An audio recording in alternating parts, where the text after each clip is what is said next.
Welcome to another episode of Bargain Saturdays, and this week I decided to take a look at an American Tail.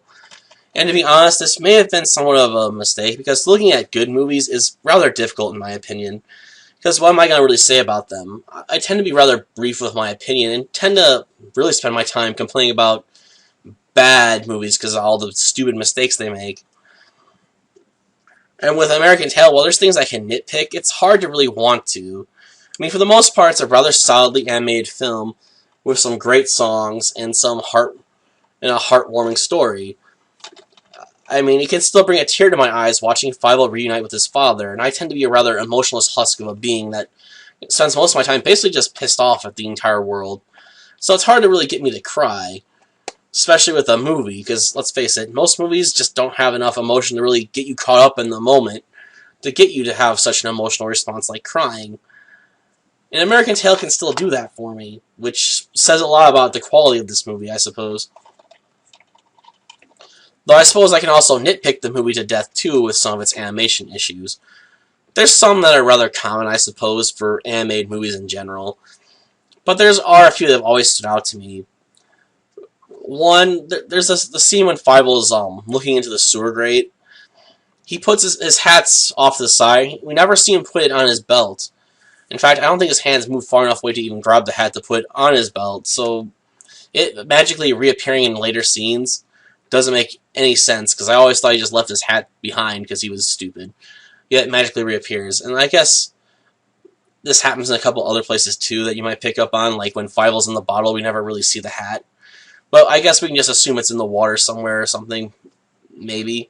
I'm not going to worry too much about the hat in that scene. In fact, it's more curious to know how Fievel got carried up on top of the torch anyway. Because when they pull back, the torch looks like it has to be about 20 to 30 feet in the air, minimum. Yet somehow a wave gently plopped him down onto it. I don't know about you, but I don't imagine waves would be that tall going into a bay.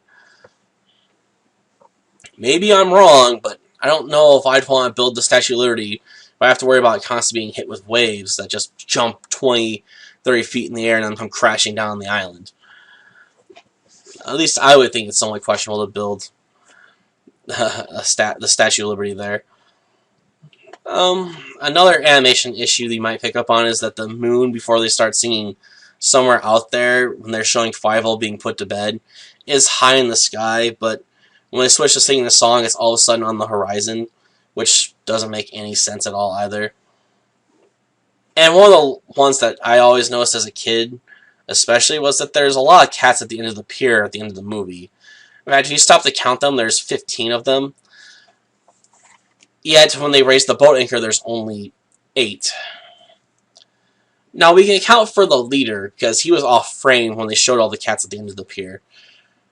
But none of the cats at the end of the pier matched the lookalike, well, Tiger's rough lookalike that was on the boat anchor. He just magically appears out of nowhere for some reason.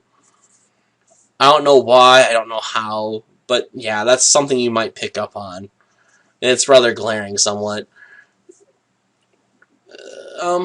There's also some historical inaccuracies with the movie.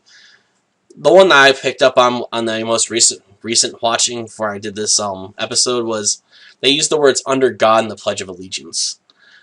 The words, phrase, whatever you want to put it, didn't appear until the 1950s during the Cold War.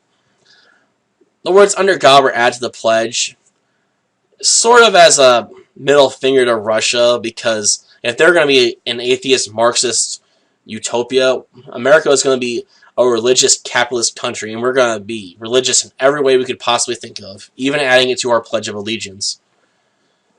I don't know why they thought that was a good idea, because quite frankly, I don't think it really added anything, besides maybe that middle finger that Russia probably wouldn't have cared about anyway. I mean, if you really want to stick it to Russia, beat them in technology or something that they'll actually care about. Changing the Pledge of Allegiance, not so much. But like I said, it's hard to really hate on this movie all that much for all those issues, because quite frankly, they're rather minor and insignificant in the grand scheme of things. This is still an anime classic, and I still recommend people seeing it today. Till next time, then. See ya.